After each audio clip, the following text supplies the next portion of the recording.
Time થયો છે અત્યારે 1:15. તો પહેલાં શરૂઆત કરશે આપણે પર્યાવરણથી. પર્યાવરણ સવારમાં ઉઠીને થોડીક વાર વાંચ્યું હતું, પણ મેં અત્યારે વ્લોગ નહોતો બનાવ્યો, એટલે એમાં થોડું ઘણું જ બાકી છે. પહેલું ચેપ્ટર જ મેં વાંચ્યું હતું. અહીંયા હું પહોંચી છું અને અહીંથી મારે વાંચવાનું છે. અને થિયરીમાં તો 2-3 પેજ જ રહ્યા છે, બાકી ક્વેશ્ચન આન્સર છે. અને મારી પાસે બીજી એક બુક છે MCQની, એમાંથી હું MCQ કરીશ. આમાં પણ છે MCQ, પણ આ બુકમાં પણ MCQ છે, તો હું MCQ માટે આ બુક યુઝ કરીશ. અને તમે લોકો મને પૂછો છો કે હવે તમે કયા એક્ઝામની તૈયારી કરશો, તો મારી પાસે હવે 2 ઓપ્શન છે. એક છે ફોરેસ્ટ અને એક છે પાછી પોલીસ ભરતી PSI અને કોન્સ્ટેબલ. તો આ કોન્સ્ટેબલનું રિઝલ્ટ હજી મને ખબર નથી, અને આ રિઝલ્ટ હજી આવ્યું પણ નથી, અને મેં હજી પેપર ચેક પણ નથી કર્યું. જો હું તમને પેપર પણ બતાવું, તમને કદાચ વિશ્વાસ ન આવતો હોય તો હું તમને જો હમણાં પેપર પણ બતાવી દઉં કે મેં સાચે ચેક નથી કર્યું, પછી આપણે વાંચી. તો આમાં છે મારું પેપર. 1 મિનિટ, કોલ લેટરનો બતાવી જઈએ. કોલ લેટરમાં મારો ફોટો છે, એટલે બાકી કંઈ વાંધો નથી કોલ લેટર દેખાડવામાં મને. તો બસ જો આ છે મારું પેપર. અને જો મેં હજી ચેક નથી કર્યું, જે પહેલાંનું જે લખેલું છે ને એ બધું જ લખેલું છે, મેં કાંઈ ચેક નથી કર્યું, સાચા ખોટા તે. તો હું જરાક ખોટું નથી બોલતી, બાકી મને છુપાવવાનો કંઈ એવો શોખ નથી, મને કહેવામાં કાંઈ વાંધો જ નથી, પણ મેં સાચે ચેક નથી કર્યું, કારણ કે હું બહુ ટેન્શનમાં છું. કેટલા માર્ક્સ આવશે, શું થશે, મને કાંઈ ખબર નથી. જો હું તમને છેલ્લે સુધી દેખાડું છું કે મેં ચેક નથી કર્યું. OMR મેં ડાઉનલોડ કરીને જોઈ લીધી હતી, કારણ કે OMR તો ડાઉનલોડ થઈ નહીં ત્યાં સુધી મને વિશ્વાસ ન હોય કે હું મારું પેપર પહોંચી ગયું છે. એટલે મેં OMR ડાઉનલોડ કરી લીધી છે, પણ મેં તોય ચેક નથી કર્યું. તો હાલો આ બધું મૂકી દઉં અને આપણે વાંચવાનું હવે સ્ટાર્ટ કરી.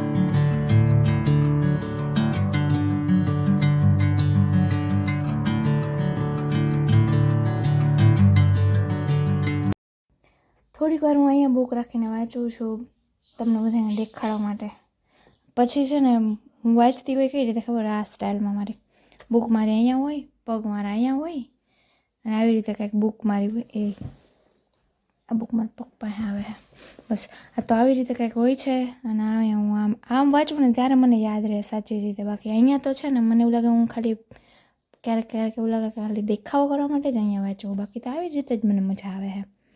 અને આજે છે ને મને એટલું બધું મગજમાં ઉતરતું નથી, અને અહીંયા પહોંચી હું, કારણ કે એટલું જ મેં વાંચી લીધું.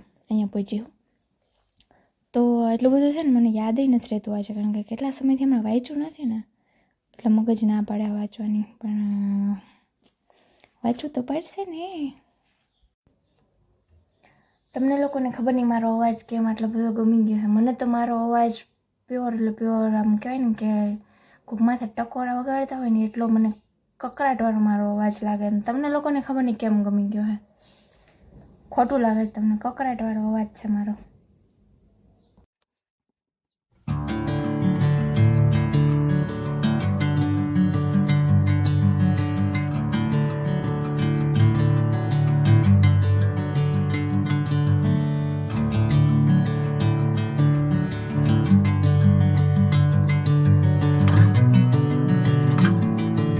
તો જમવામાં આજે ઢોકળીનું શાક અને ભાત અને ભાખરી છે. હું જ્યારે વિડીયો બનાવું ત્યારે ઢોકળીનું શાક હોય. ક્યારનું મેં જમી લીધું છે, અત્યારે 3:15 વાગી ગયા.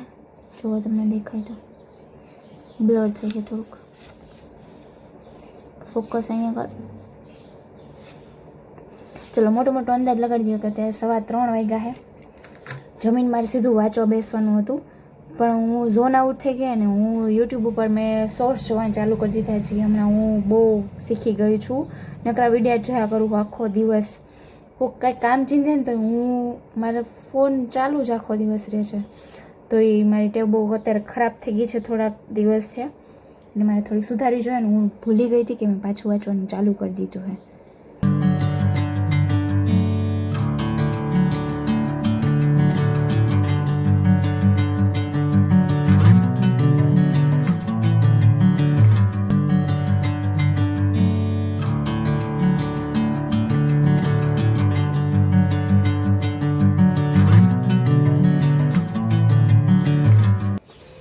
તો ચેપ્ટર આખું ડન છે. હવે 1 લાઇનર અને ક્વેશ્ચન આન્સર હું આમાંથી આ 2 પેજ જ છે, તો પહેલાં આ કરી લઉં ને પછી આમાં પણ પહેલું ચેપ્ટર છે એ જ છે, તો MCQ આમાંથી પણ કરી લઉં. એટલે પહેલું ચેપ્ટર આખું પહેલી વાર ડન થઈ. મેં એટલું બધું વ્યવસ્થિત કહેવાય ને કે આમ મને આમાંથી પૂછો તો બધું યાદ છે. એ ટાઈપનું હું પહેલું રીડિંગ મારું કોઈ દિવસ નથી હોતું. પહેલું રીડિંગ ખાલી રીડિંગ કેમ આપણે નાના હતા ત્યારે સ્કૂલમાં આપણે ખબર છે ટીચર ઊભા કરતા કે તમે હાલો વાંચીને સંભળાવો આખા ક્લાસને, તો આપણે વાંચતા હોય પણ આપણે ન ખબર આપણે શું વાંચતા હોય. તો મારું પહેલું રીડિંગ કંઈક એ ટાઈપનું જ હોય છે. પછી કેવું થાય ખબર છે, હું પહેલી વાર બહુ સારું વાંચી લઉં ને તો હું બીજી વાર પછી ચેપ્ટર વાંચું જ નહીં. એટલે હું પહેલી વાર મીડિયમ જ વાંચું. બહુ મને યાદ રહી જાય એટલું બધું ડિટેલમાં નથી વાંચતી. તો હાલો આપણે હવે MCQ પહેલાં આમાંથી કરી લઈએ, પછી આમાંથી કરી લઈએ.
કંઈક વેચાવાળું આવે છે શેરીમાં, કંઈ સમજાતું નહીં.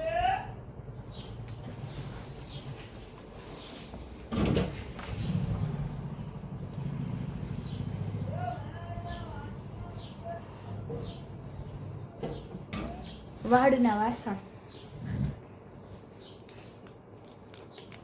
વાસણ કોઈ વાડ જાજા ભેગા કરી રાખ્યા હોય અમારા કરતાં તો દઈ દો, કારણ કે અમારા જેટલા વાળ કોઈ ભેગા નહીં કરતું. તો અમે એક વાસણ અમારા ઘરમાં જીવતી એવું નથી. વાસણવાળી અમુક ધોતીને વહી જાય. વાસણવાળી અરે પંગો નહીં લેવાનો કોઈ દિવસ, કારણ કે એ બહુ ટેલેન્ટેડ માણસ હોય.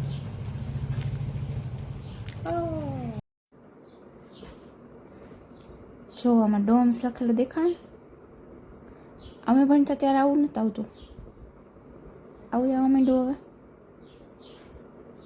હું હજી ભણું જ છું ને. વાંચવામાં મજા કેમ નથી આવતી એટલી બધી. ઓલમોસ્ટ 15 દિવસ તો થઈ ગયા આવું બુક કે હાથમાં જ નથી લીધી એને. એટલે મને એવું લાગે છે એવું થતું હોય છે કે આમ ઘડીએ થોડાક આટલા MCQ કરી લઉં ને તો પાછી પાણી પીવા ભાગું, પાછા આટલા કરું પાછી પાણી પીવા ભાગું, એમ કરતાં 5 આટા મારી એવી. હવે મને એવું લાગે હવે એકવાર સ્ટ્રિક્ટલી બેહવું પડશે. ફોનને ચાર્જિંગની જરૂર છે તો આપણે ફોનને ચાર્જિંગમાં મૂકી આવી. આજ મેં મારી દીદીનું આ લેરિયા ક્યાંકથી મને ચડી ગયું તો મેં મારા ટોપ આરે મેચ હતું તો મેં પહેરી લીધું. આ ટોપ મારું એમને રખડતું હતું, એમાં નીચે પહેરવા કાંઈ હતું નહીં તો મારી દીદીનું પહેરી લીધું. અત્યારે 5:30 વાગી ગયા છે અને હજી હું આમાં જ છું પર્યાવરણમાં જ. આજના બીજા બે ટોપિક નહીં પણ બીજા 2 ટાર્ગેટ હતા મેથ્સવાળા અને પર્યાવરણ તો થઈ ગયું. એક હતું સાયન્સ અને ટેકનોલોજીવાળું. આ અગાઉ મેં લખેલા હતા ને જો એમ તો એ છે પત્ર ને એવું બધું છે આમાં લખેલું. મારી પાસે અત્યારે બીજી કોઈ બુક નથી એટલે મેં આમાં લખ્યું છે, પણ કાલથી હું એવું લાગે તો બીજી મસ્ત એવી બુક ગોતી લઈશ ને હું એમાં લખીશ પછી. તો આજ માટે આટલું જ. મળીએ નેક્સ્ટ વ્લોગમાં. Bye bye, take care.